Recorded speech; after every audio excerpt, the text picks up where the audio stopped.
الحمد لله وحده، والصلاة والسلام على من لا نبي بعده ولا رسول بعده ولا معصوم بعده. أما بعد، فإن خير الحديث كتاب الله، وخير الهدي هدي محمد صلى الله عليه وسلم، وشر الأمور محدثاتها، وكل محدثة بدعة، وكل بدعة ضلالة، وكل ضلالة في النار. أعوذ بالله من الشيطان الرجيم. بسم الله الرحمن الرحيم.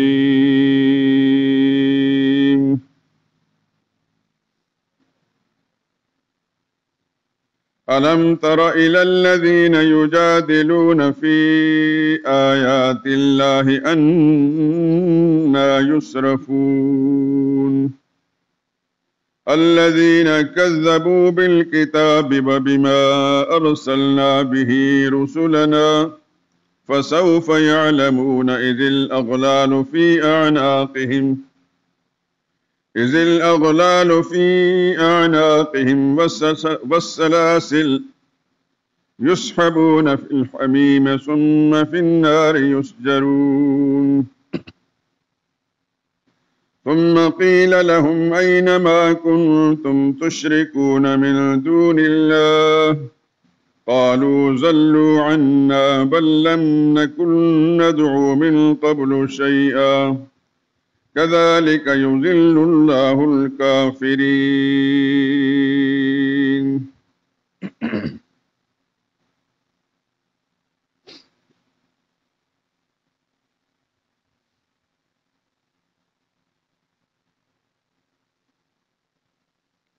کیا تم نے ان لوگوں کو نہیں دیکھا جو اللہ کی آیتوں میں جھگڑتے ہیں؟ یہ کہاں بھٹک رہے ہیں؟ جن لوگوں نے اللہ کی کتاب اور جو کچھ ہم نے اپنے پیغمبروں کو دے کر بھیجا اس کو جھٹلایا، وہ ان قریب جان لیں گے جبکہ ان کی گردنوں میں طوق اور زنجیریں ہوں گی، اور گھسیٹے جائیں گے یعنی کھولتے ہوئے پانی میں، پھر آگ میں جھونک دیے جائیں گے۔ پھر ان سے کہا جائے گا وہ کہاں ہیں جن کو تم اللہ کا شریک بنایا کرتے تھے، یعنی غیر اللہ جو تمہارے معبود ہیں۔ کہیں گے وہ تو ہم سے کہیں گم ہو گئے، بلکہ ہم تو پہلے بھی کسی چیز کو پکارتے ہی نہیں تھے۔ اسی طرح اللہ کافروں کو گمراہ کر دیتا ہے۔ سبحان ربک رب العزت عما یصفون، وسلام علی المرسلین، والحمد للہ رب العالمین۔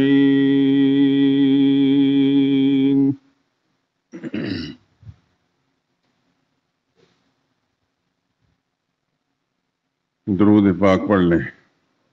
اللهم صل على محمد وعلى آل محمد كما صليت على إبراهيم وعلى آل إبراهيم إنك حميد مجيد. اللهم بارك على محمد وعلى آل محمد كما باركت على إبراهيم وعلى آل إبراهيم إنك حميد مجيد.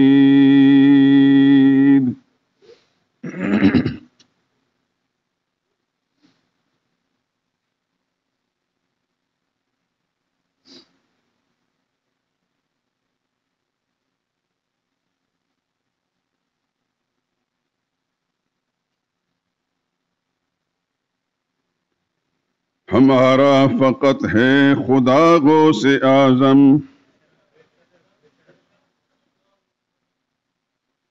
ہمارا فقط ہے خدا غوث اعظم، نہیں کوئی جس کے سوا غوث اعظم.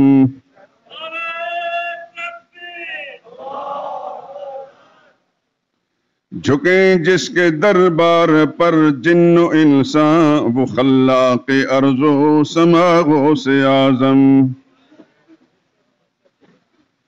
خدا کے سوا کون فریاد رس ہے، خدا کے سوا کون فریاد رس ہے، وہی ہے سمیع الدعا غوث اعظم۔ جو ہر وقت سنتا ہے سب کی دعائیں، جو ہر وقت سنتا ہے سب کی دعائیں، وہی سب کا حاجت روا غوث اعظم۔ جو معبود ہے انبیاء اولیاء کا، جو معبود ہے انبیاء اولیاء کا، وہ مسجود شاہ و گدا غوث اعظم۔ رگے زندگی سے جو نزدیک تر ہے، وہ بے مثل سب کا خدا غوث اعظم۔ نہیں ہے جو محتاج ہرگز کسی کا، نہیں ہے جو محتاج ہرگز کسی کا، وہ محتاج کا آسرا غوث اعظم۔ مسلمان سمجھتا نہیں ہے کسی کو، مسلمان سمجھتا نہیں ہے کسی کو، کبھی بھی خدا کے سوا غوث اعظم۔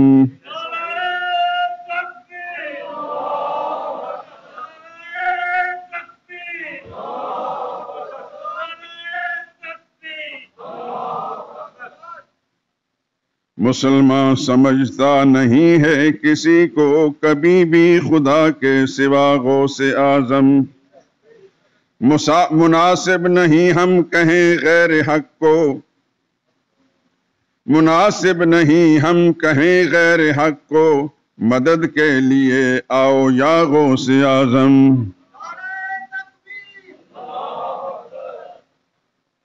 خدا غوث اعظم ہے سب کا بلا شک، خدا غوث اعظم ہے سب کا بلا شک، خدا ہی کو اپنا بنا غوث اعظم۔ ہمارا فقط ہے خدا غوث اعظم، نہیں کوئی جس کے سوا غوث اعظم۔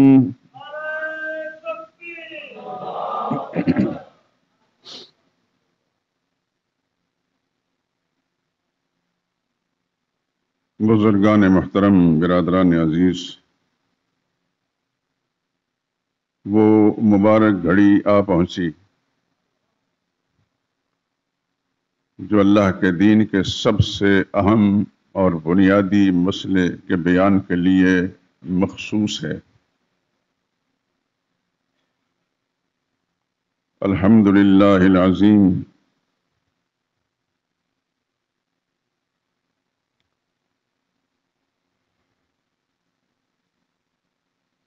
کوئی رمضان المبارک ایسا نہیں گزرا میرے یہاں کے قیام کے دوران اور رمضان کے بعد شوال، ذیقعدہ، ذی الحج تک اس مسئلے کی تفصیلات بیان ہوتی رہی، اور الحمدللہ بے شمار احباب نے ریکارڈ بھی کیا۔ ہمارے ساتھی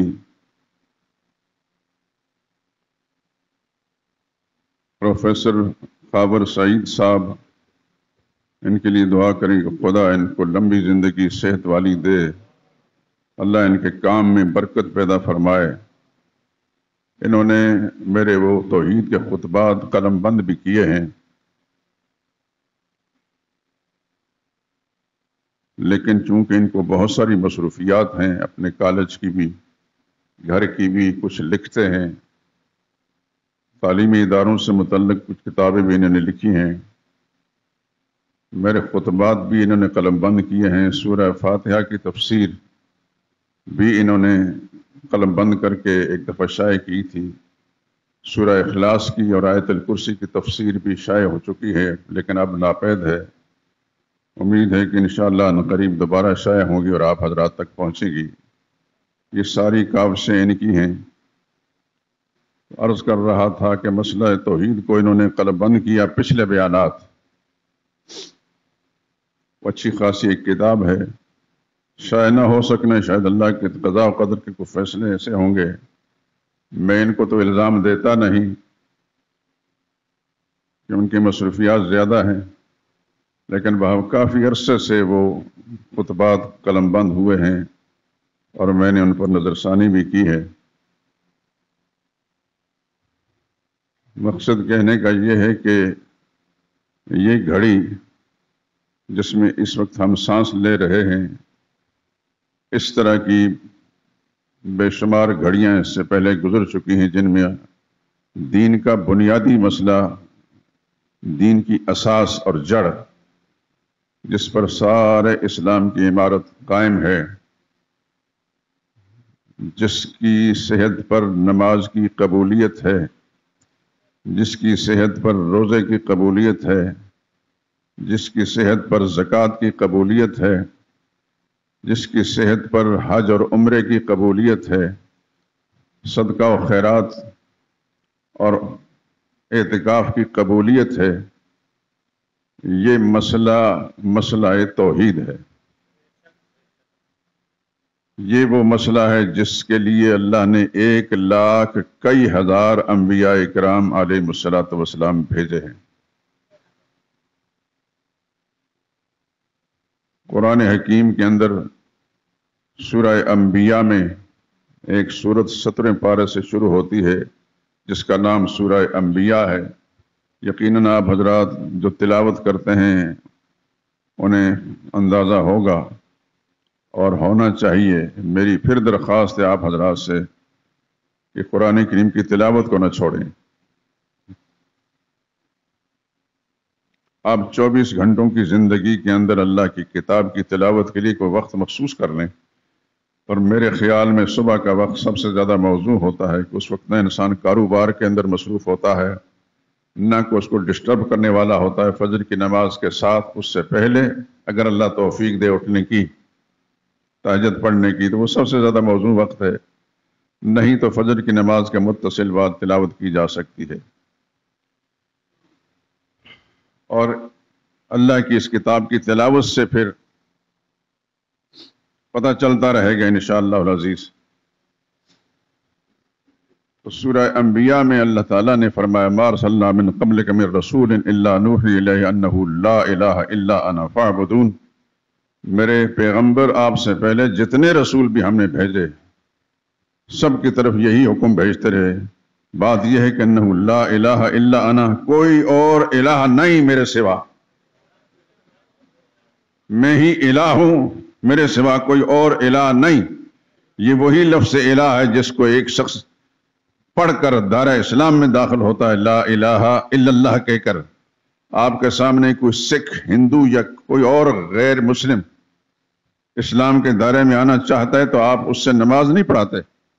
یہ نہیں کہتے پہلے حج کر کے آ تو پھر تیرا اسلام قبول کریں گے. روزہ رکھ کر آ، سب سے پہلے اس کو کلمہ لا الہ الا اللہ پڑھاتے ہیں، اس کا ترجمہ سمجھاتے ہیں.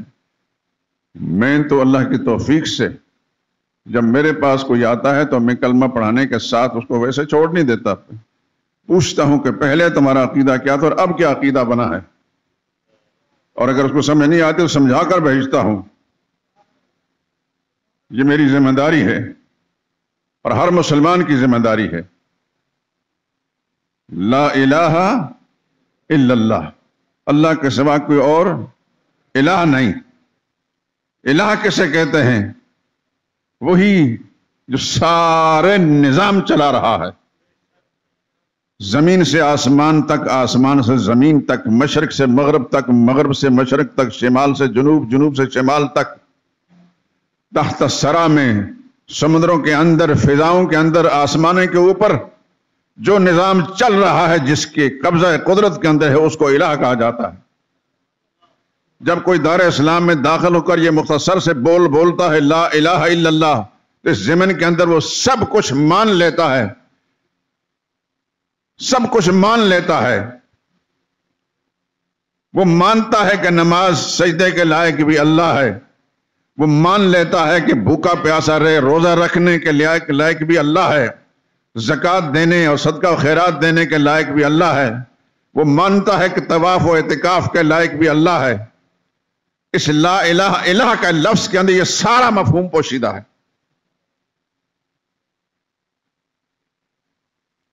اس لیے سرور عالم صلی اللہ علیہ وسلم سے ایک دفعہ پوچھا گیا سب سے افضل ذکر کیا ہے؟ تو آپ نے فرمایا لا الہ الا اللہ ہے، اللہ کے سوا کوئی اور الہ نہیں۔ آپ کو تو بچپن میں یہ بتایا گیا تھا اللہ کے سوا کوئی اور معبود نہیں یا عبادت کے لائق نہیں، یہ بڑا گول مول سا معنی ہے، پڑھانے والے کو بھی شاید پتہ نہیں ہوتا اور جس کو پڑھائے گا اس کو پتہ نہیں چلتا۔ اللہ کے سوا کوئی اور الہ نہیں۔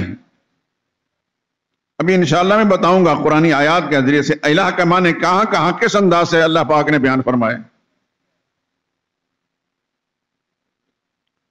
خود قرآن کریم میں فرمایا وَالَّذِي فِي السَّمَاءِ إِلَٰهٌ وَفِي الْأَرْضِ إِلَٰهٌ، وہ اللہ ہی آسمانوں میں وہی الہ ہے اور زمین میں وہی الہ ہے۔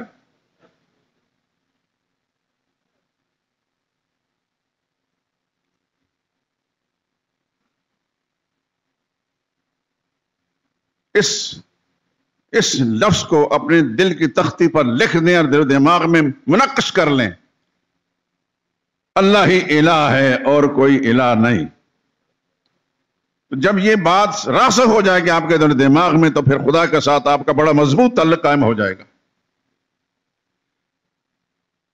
زندگی میں بھی اور زندگی کے بعد خدا کے سامنے جب جائیں گے تو اس الہ کی بنیاد پر کامیاب ہو کر جائیں گے۔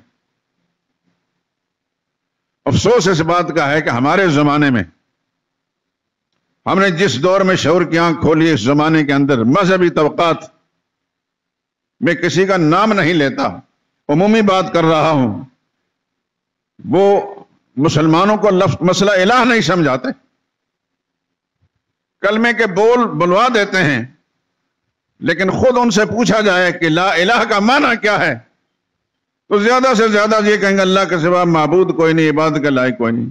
پھر اس کی تشریح کرو، عبادت بھی لفظ عربی ہے، لفظ الہ بھی عربی ہے، کہ عربی کے لفظ کا عربی کے لفظ سے ترجمہ کرنا یہ تو کوئی کمال نہیں ہے، عربی کے لفظ کا ترجمہ اپنی زبان میں کرو تو شاید انہوں نے سیکھا ہی نہیں، الا ماشاء اللہ۔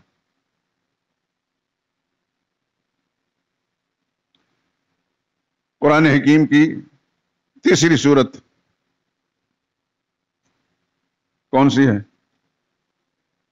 سورہ آل عمران، اس کے بالکل شروع میں ہے،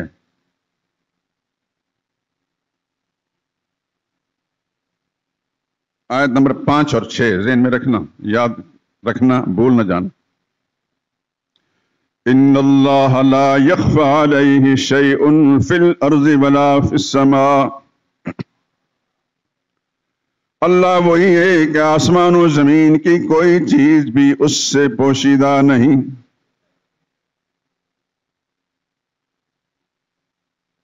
اگلی آیت هو الذی یصورکم فی الارحام کیف یشاء، وہی تو ہے جو تمہاری شکلیں بناتا ہے ماؤں کے پیٹوں کے اندر جس طرح چاہتا ہے بناتا ہے۔ یہ بات ٹھیک ہے؟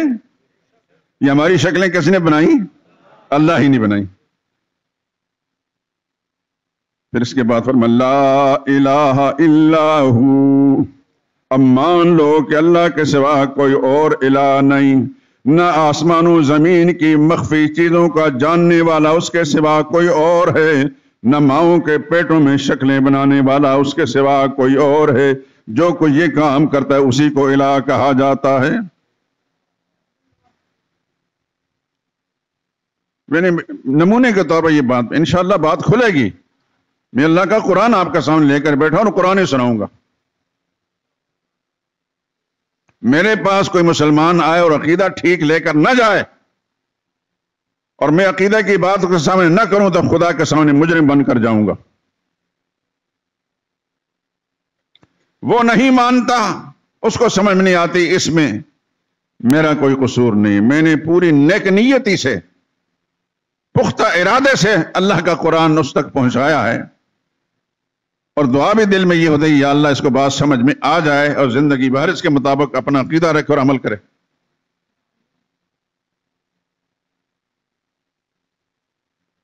آپ نے کبھی سوچا یقین ہوگا کہ آج کے مولویوں سے، آج کے پیروں سے انبیاء کرام علیہ الصلوۃ والسلام زیادہ خوبیوں والے تھے، ہے کہ نہیں؟ نبیوں جیسا کوئی مولوی پیر ہے؟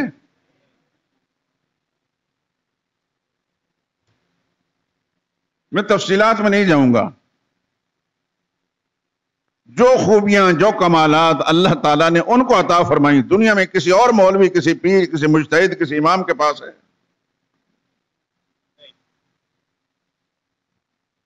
پھر کیا وجہ ہے کہ آج کے مولوی کو لوگ حلوے کھلاتے ہیں اور انبیاء کرام پر پتھر برسایا کرتے تھے؟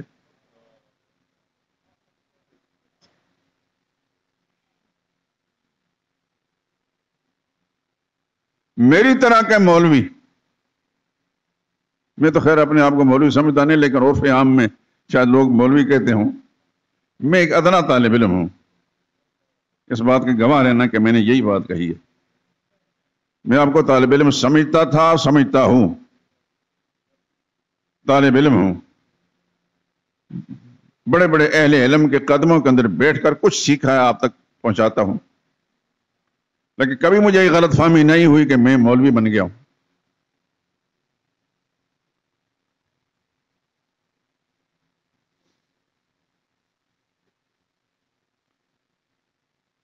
ہماری طرح کے لوگ 8ویں دن لوگوں کے سامنے مسئلہ بیان کرتے ہیں، ایسا ہی ہے نا؟ ٹھیک ہے، تو خدا کے پیغمبر سے پوچھیں، رب انی دعوت قومی لیلا و نہارا، میرے داتا،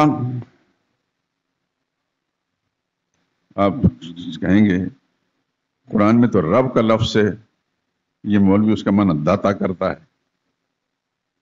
کیونکہ آپ لاہوری جو ہیں داتا سے زیادہ واقف ہیں۔ لاہوریوں کا بھی ایک داتا ہے، اور صرف داتا نہیں، داتا گنج بخش بھی ہے۔ ان کا کوئی قصور نہیں، وہ اللہ کے نیک بندے تھے، خدا کی کروڑ ہار رحمتیں نازل ہوں۔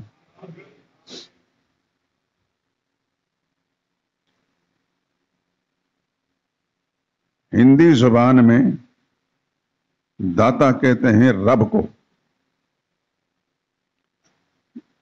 جو رب کا معنی ہے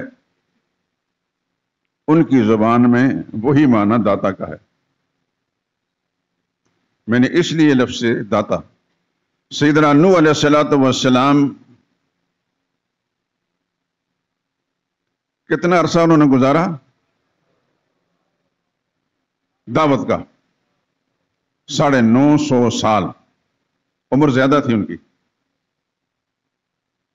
فَلَبِثَ فِيهِمْ أَلْفَ سَنَةٍ إِلَّا 50 عاما، اللہ فرماتے قرآن میں وہ قوم کے اندر 50 کم 1000 سال ٹھہرے رہے۔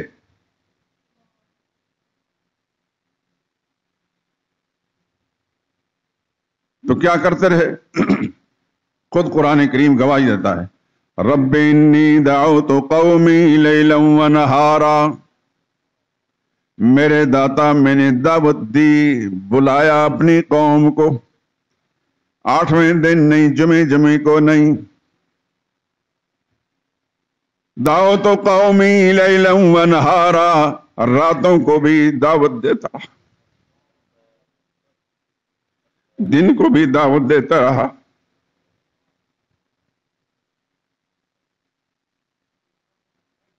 اللہ اکبر۔ یہ انبیاء کرام علیہ السلام کیسے لوگ تھے؟ ان کو زندگی کا اور کوئی کام نہیں تھے، پیٹ کھانا مانگتا تھا، بچوں کی بھی ذمہ داریاں تھیں، سبھی ذمہ داریاں جو آج ہماری ہیں ان کی بھی تھیں۔ کیا وجہ ہے کہ سب کچھ چھوڑ کر ایک کام میں لگ گئے؟ اور پھر قرآن ان کی گواہی دیتا ہے کوئی اخبار رسالہ نہیں. رب انی دعوت قومی لیلا و نہارا، میرے داتا، میرے رب، میرے پالنے والے، میں نے اپنی قوم کو دعوت دی. اس کا فرق نہیں رکھا کہ یہ رات ہے یا دن ہے، راتوں کو بھی دعوت دیتا رہا، دن کو بھی دعوت دیتا رہا. فلم یزدہم دعائی الا فرارا، میرے اللہ یہ بھاگتے ہی رہے اور میں تیری طرف بلاتا رہا.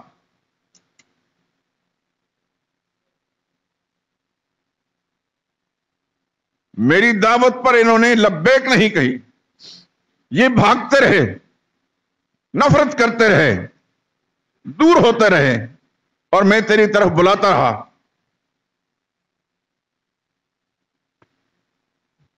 اتنا لمبا عرصہ ایک پیغمبر اس قوم کے اندر رہا اور دن رات ایک کیے بغیر انہوں نے اللہ کے توحید کی دعوت دی. پھر آگے کہتے ہیں فلم یزدہم دعائی الا فرارا، میں تیری طرف بلاتا رہا، یہ بھاگتے ہی رہے.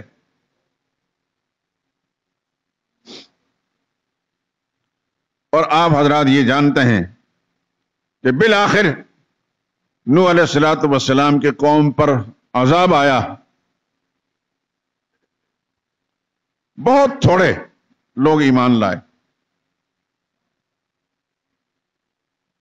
قرآن کریم کے اندر کوئی تعداد نہیں ہے، بعض کتابوں کے اندر یہ لکھا کہ 80 سے زیادہ لوگ مسلمان نہیں ہوئے،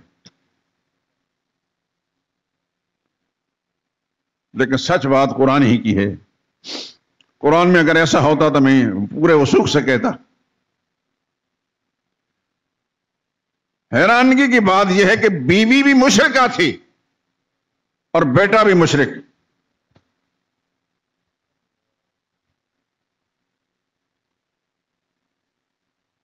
بارہویں پارے میں سورہ ہود پڑھ کر دیکھ لیں، اس میں ذرا تفصیلات موجود ہیں.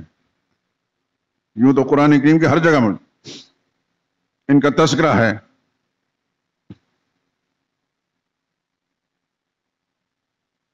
تو قرآن کہتا ہے وَأُوحِيَ إِلَىٰ نُوحٍ أَنَّهُ لَن يُؤْمِنَ مِن قَوْمِكَ إِلَّا مَن قَدْ آمَنَ.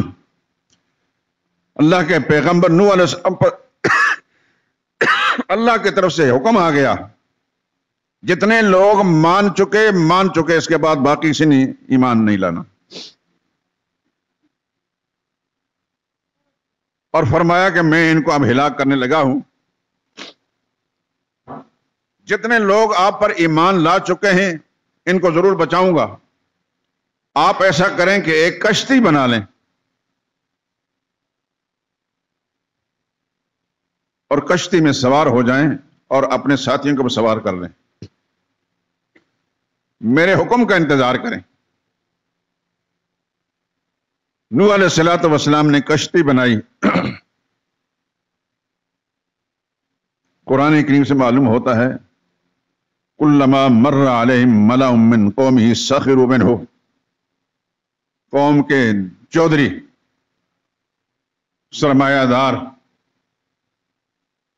جب نوح علیہ الصلوۃ والسلام کے پاس سے گزرتے، وہ کشتی بنا رہے ہوتے تو ان کے ساتھ ان کا مذاق اڑاتے کہ آیا تھا لیڈر بننے کے لیے، لیڈری نہیں چمکی تو اب بڑا ہی بن گیا ہے. کیا کیا بکواس نہیں کی ہوگی انہوں نے. خدا کے پیغمبروں نے ماریں بھی کھائی ہیں، ان کے تانے بھی سنے ہیں، استہزاء و تمسخر بھی سنے ہیں.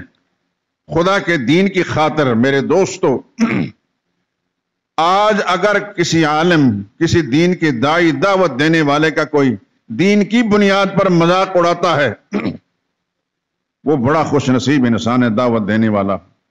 اور مذاق اڑانے والا مشرک قوم کا ساتھی ہے، کفار کا ساتھی ہے، چاہے وہ مسلمان اپنے آپ کو کہلاتا ہے. مسلمانی ایسی چیز نہیں کسی کی پیشانی پر لکھی گئی ہو. اندر کی کیفیت سے کوئی انسان مسلمان بنتا ہے یا کافر. کافروں والی سوچ ہے، کافروں والی حرکتیں ہیں، وہ مسلمان نہیں.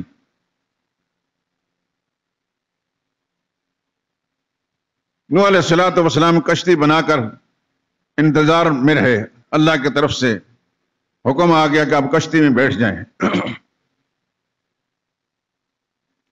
نوح علیہ الصلوۃ والسلام نے اپنے ساتھی بھی سوار کر لیے. اللہ نے زمین کو اور آسمان کو حکم دیا کہ اپنا پانی چھوڑو. اللہ اکبر، اللہ اکبر۔ زمین نے پانی باہر نکالا، آسمان نے پانی برسایا۔ اس دوران نوح علیہ السلام نے اپنے بیٹے کو مخاطب کر فرمایا، یا بنی ارکب معنا، میرے بیٹے آؤ ہمارے ساتھ سوار ہو جا، خدا کا عذاب آ رہا ہے۔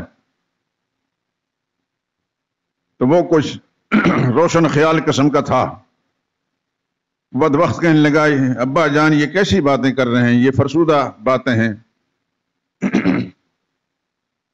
بیکورڈ لوگوں کی باتیں ہیں، بارشیں پہلے بھی ہوتی رہیں، اب بھی ہوگی، بند ہو جائے گی، آپ کیا کر رہے ہیں؟ خدا کے پیغمبر نے فرمایا، یہ وہ بارش نہیں ہے بھائی، یہ خدا کا عذاب ہے۔ چنانچہ وہ باپ کی بات نہیں مانی اور کہنے لگا، وہ سآوی الی جبل یعصمنی من الماء، میں اس پہاڑ پر چڑھ جاؤں گا، وہاں تک تو پانی نہیں پہنچ سکتا۔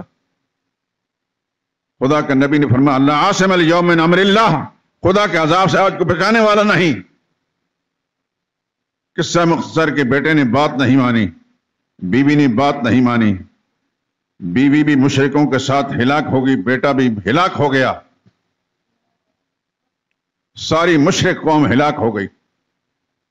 خدا کا نظام ایسا ہے، اللہ پیدا کرتے ہیں، بناتے ہیں، اور جو اس کے بعد پھر اللہ تعالیٰ کی بغاوت پر کمر بستہ ہوتے ہیں تو پھر خدا مٹا بھی دیتے ہیں۔ کسی نے کیا خوبصورت بات کہی ہے، بہار زندگی ہے چند روزہ، نہ چل تو سر کو اٹھا اٹھا کر، بہار زندگی ہے چند روزہ، نہ چل تو سر کو اٹھا اٹھا کر، خدا نے ایسے کتنے ہی نقشے مٹا دیے ہیں بنا بنا کر۔ خدا بناتا بھی ہے، مٹاتا بھی ہے۔ دنیا کی تمام معذب قومیں جن پر خدا کا عذاب آیا مٹ گئی، آپ نام نشان نہیں ہے۔ کس نے بنایا تھا ان کو؟ اللہ ہی نے بنایا تھا۔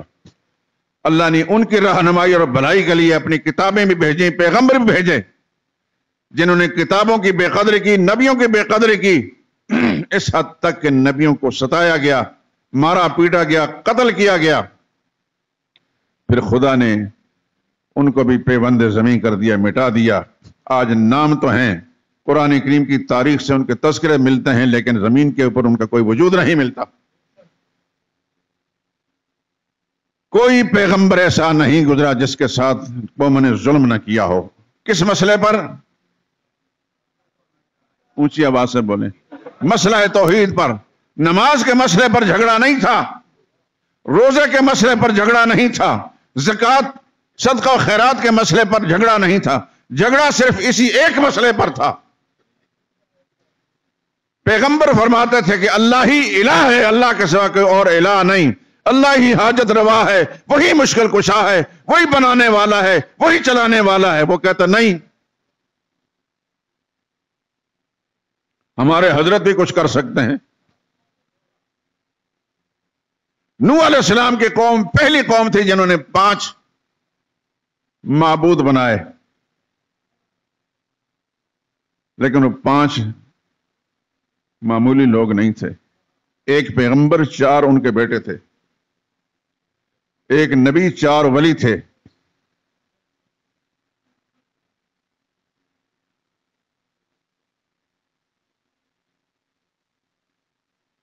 نوح علیہ السلام نے فرمایا، یہ اللہ کے مقبول بندے تو ہیں، ان کے عقیدے وہ نہیں جو تم کہتے ہو۔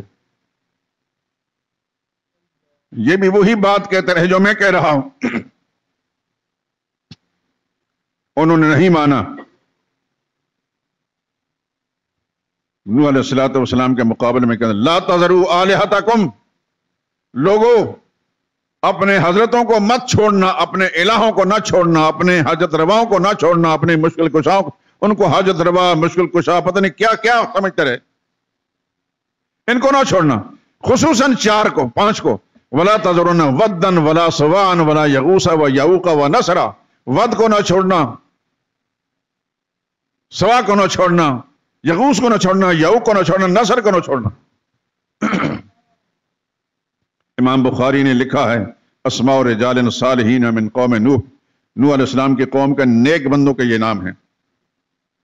آج جتنے شرک کرتے ہیں یہ پتھروں کو پوجتے ہیں کہ نیک بندوں کو پوجتے ہیں؟ آپ کو سمجھ میں آ رہی ہے کہ نہیں آ رہی میری بات؟ خدا کرے کہ سمجھ میں آ جائے۔ شرک پہلے بھی تھا، شرک آج بھی ہے، پہلے بھی اللہ کے نیک بندوں کو پوجا گیا اور آج بھی اللہ کے نیک بندوں کو پوجا جا رہا ہے۔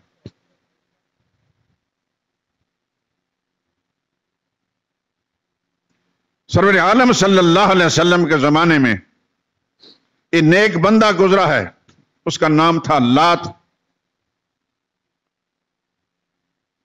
نیکی کیا تھی اس کی؟ اللہ کے گھر کی زیارت کے لیے، حج کے لیے آنے والے لوگوں کی دعوت کرتا تھا، پیاسوں کو پانی پلاتا تھا، بھوکوں کو کھانے کھلاتا تھا۔ مر گیا تو لوگوں نے اس کا بت بنا کر پوجنا شروع کر دیا۔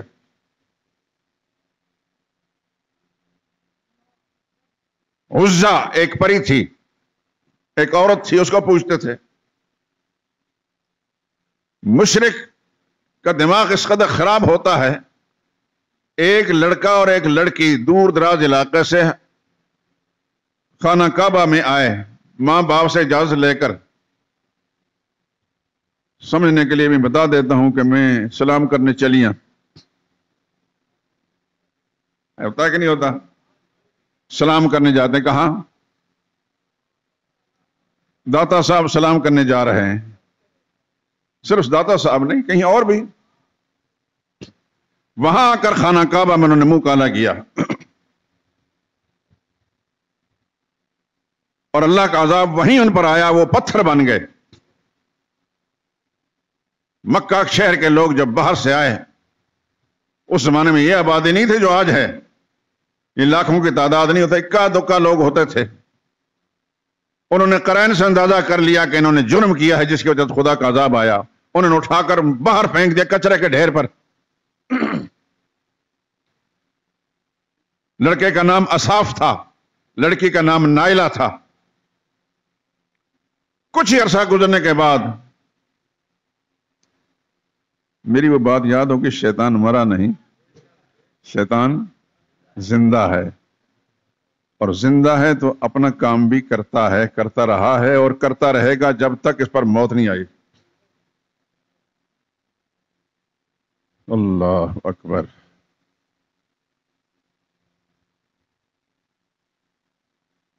شیطان جنت سے جب نکالا گیا تو اس نے کیا کہا تھا؟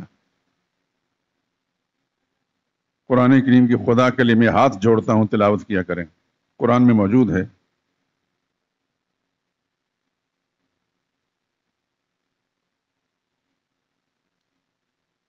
جنت سے جب نکالا گیا، اخرج فإنک من الصاغرین، ملعون دفع ہو جا، نکل جا یہاں سے، تو ذلیل ہے۔ وإن علیک لعنتی الی یوم الدین، میری لعنت پھٹکار قیامت کے دن تک پڑتی رہے گی۔ تھا بڑا ہوشیار، پتا تو تھا کہ مجھے نکلنا ہی پڑے گا، لیکن اس کو یہ بھی پتا تھا کہ خالق کائنات کی شان بڑی کریم ہے، اس سے مانگا جائے تو پھر وہ دے بھی دیتا ہے۔ میری بات سمجھ آ رہی ہے کہ نہیں آ رہی؟ خدا کے لیے یہاں سوئے نا، میں بامقصد بات کر رہا ہوں، پتہ نہیں زندگی کس گلی میں شام ہو جائے۔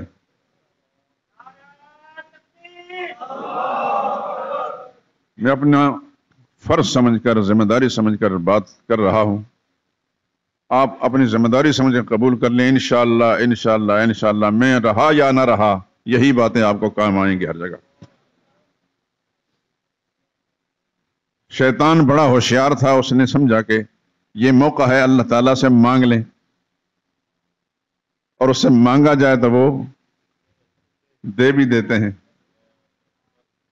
قال رب انظرنی الی یوم یبعثون، شیطان کہنے لگا میرے داتا، میرے پروردگار، مجھے مہلت دے دے اس دن تک جب لوگ مرنے کے بعد اٹھائے جائیں گے۔ مردود تو میں ہو ہی گیا ہوں، لیکن مجھے کچھ مہلت ملنی چاہیے۔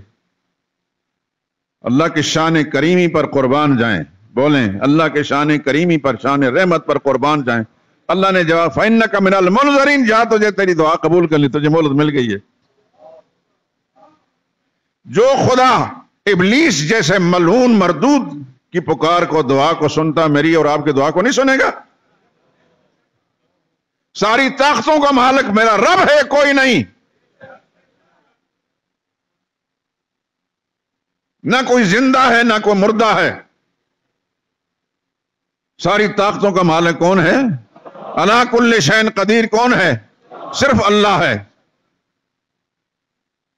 تو وہ جو چاہے کر سکتا ہے، اس کا ہاتھ روکنے والا کوئی نہیں۔ جب شیطان کو مہلت ملی تو کسی نے اعتراض کیا رب العالمین پر کہ یا اللہ اس کو کیوں مہلت دے دی گئی؟ یا کوئی کر سکتا ہے؟ وہ اپنی مرضی کا مالک ہے، وہ لا یسأل عما یفعل، قرآن اللہ سے کوئی باز پرس نہیں کرتا جو وہ کرتا ہے، وہم یسألون، لیکن اللہ جس سے چاہیں باز پرس کرتے ہیں۔ نبیوں سے باز پرس ہوئی کہ نہیں ہوئی؟ کہ نہیں ہوئی؟ نبیوں میں سب سے بڑے نبی کون گزرے ہیں؟ دھیان سے توجہ سے میری بات کو سنیں خدا کے لیے۔ سب سے بڑے پیغمبر کون؟ سیدنا محمد رسول اللہ صلی اللہ علیہ وسلم۔ یہ قرآن جو آپ پڑھتے ہیں آپ کے لیے ہدایت نامہ ہے، اس کے ایک مقام میں سورہ تحریم میں، کون سی سورت؟ تحریم، یا ایھا النبی، میرے نبی، لما تحرم ما احل اللہ لک، جو چیز اللہ نے آپ کے لیے حلال ٹھہرائی ہے آپ اس کو کیوں حرام ٹھہرا رہے ہیں؟ یہ کیوں کون کہہ سکتا ہے پیغمبر کو سوائے اللہ کے، اور کوئی نہیں کہہ سکتا۔ تو اللہ نے نبی کو کیوں فرمایا کہ نہیں فرمایا؟ قادر مطلق کون ہے؟ سارے اختیارات کا مالک اللہ ہے، وہ جس سے چاہے باز پرس کر سکتا ہے، اللہ سے باز پرس کرنے والا کوئی اور نہیں۔ یہی عقیدہ ہے توحید، یہی مسئلہ ہے توحید۔ ساری قدرتوں کا مالک اللہ ہے، سارے اختیارات کا مالک اللہ ہے، وہ جس سے چاہے سوال کر سکتا ہے، باز پرس کر سکتا ہے، جس کو چاہے اس کی بات کو رد کر سکتا ہے۔ اللہ کی بات کو نہ کوئی رد کر سکتا ہے نہ اس سے کوئی باز پرس کر سکتا ہے۔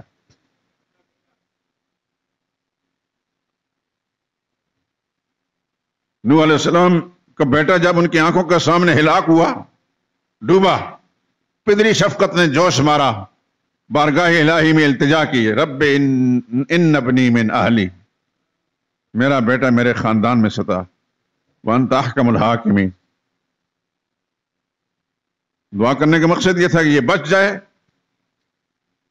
بڑے سے بڑا، بدکار سے بدکار، فاسق سے فاجر، نافرمان بیٹا بھی ہوتا، ماں باپ کے دل میں اس کے لیے شفقت ہوتی ہے کہ نہیں ہوتی؟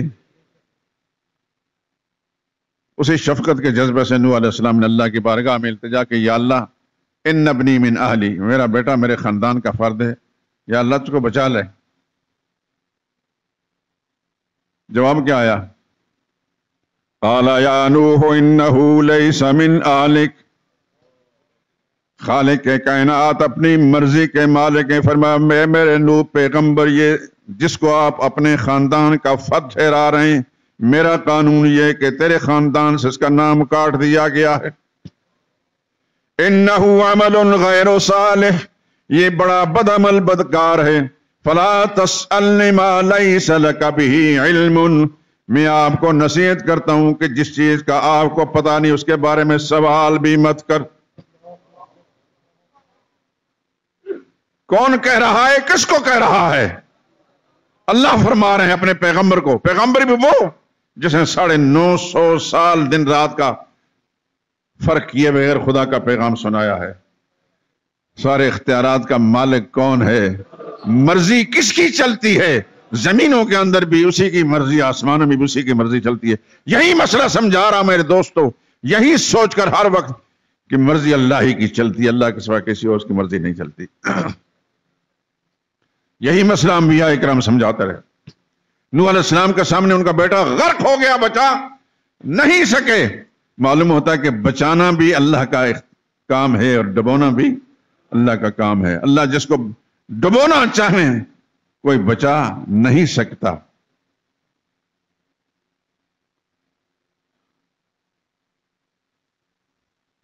اللہ اکبر۔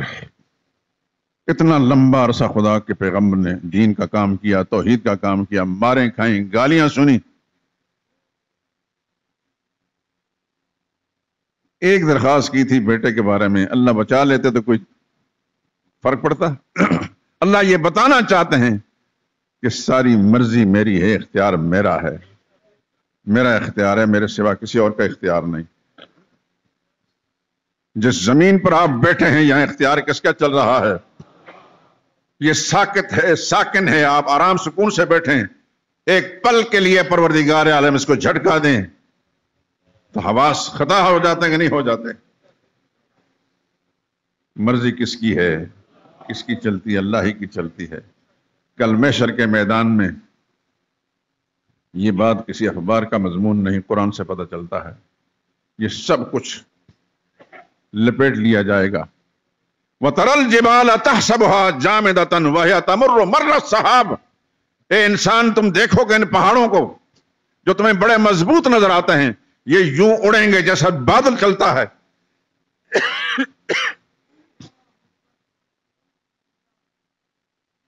وَالْأَرْضُ جَمِيعًا قَبْضَتُهُ يَوْمَ الْقِيَامَةِ، قیامت دن ساری زمین اللہ کی مٹھی میں ہوگی۔ اللہ کتنے بڑے ہیں، مرضی کس کی چلتی ہے؟ زمین کس نے بنائی؟ کس نے پھیلائی؟ ایک بات تو پوچھیں، آپ کوئی چیز بناتے ہیں اس کا کہیں سے مٹیریل تو آتا ہے،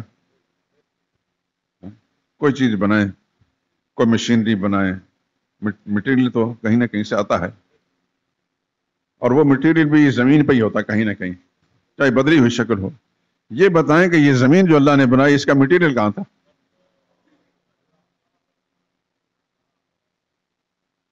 کہاں رکھا ہوا تھا؟ زمین تو تھی ہی نہیں۔ آسمان ایک نہیں، دو نہیں، 7 آسمان میں نے آپ نے دیکھے نہیں، قرآن کے فیصلے پر یقین ہے۔ 7 سماوات، کتنا بڑا ہے آسمان، کس نے بنائے ہیں؟ مٹیریل کہاں تھا اس کا؟ پھر اس کو پھیلایا کون سی مشینری تھی جس میں رکھ کر اس کو بالکل صاف صاف بنایا، ہموار کیا، اور پھر اس کو کبھی تنہائیوں میں بیٹھ کر خدا کی قدرتوں کا اندازہ لگا لیا کرے میرے دوستو۔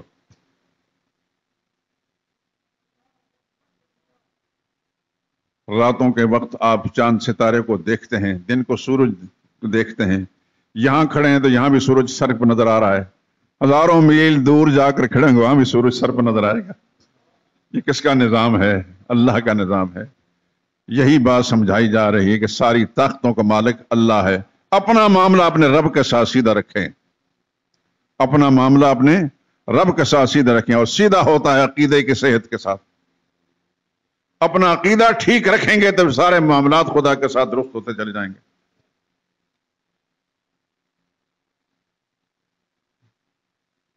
ابھی صرف تمہیدی گفتگو ہے، میں نے ابھی وہ اصول نہیں بیان کیے۔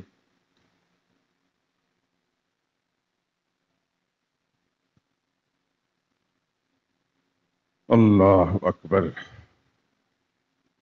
اپنا معاملہ اپنے رب کے ساتھ سیدھا رکھیں۔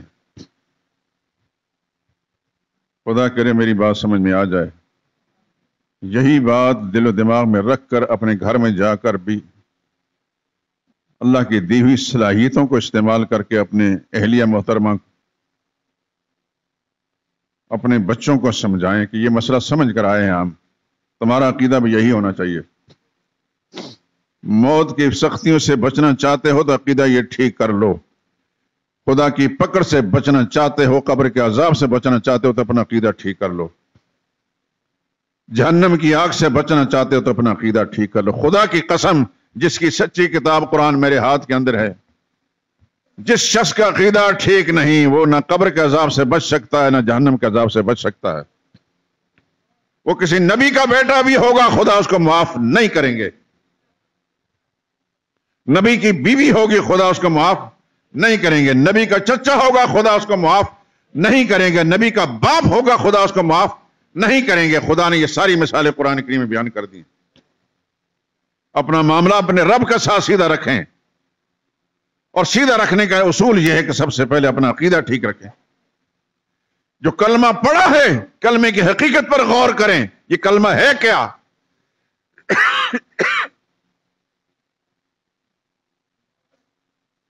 الہ کے لفظ پر غور کیا کریں. لا الہ, کوئی اور الہ نہیں,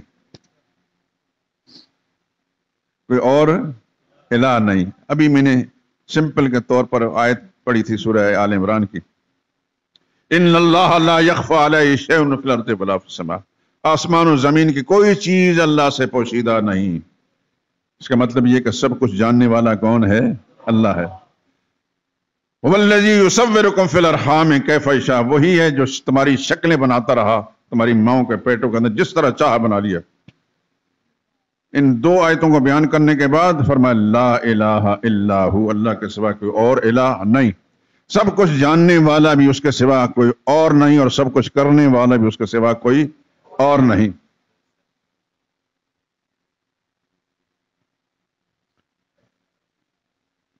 آپ کے ساری بگڑی بنانے والا, سارے نظام کو چلانے والا اللہ کے سوا کوئی اور نہیں.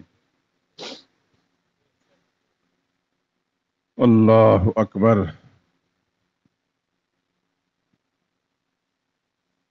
آج اسی کو اکتفا کرتے ہیں. مجھے کھانسی آ رہی, مجھے سمجھ نہیں آ رہی کہ کیا مسئلہ ہے.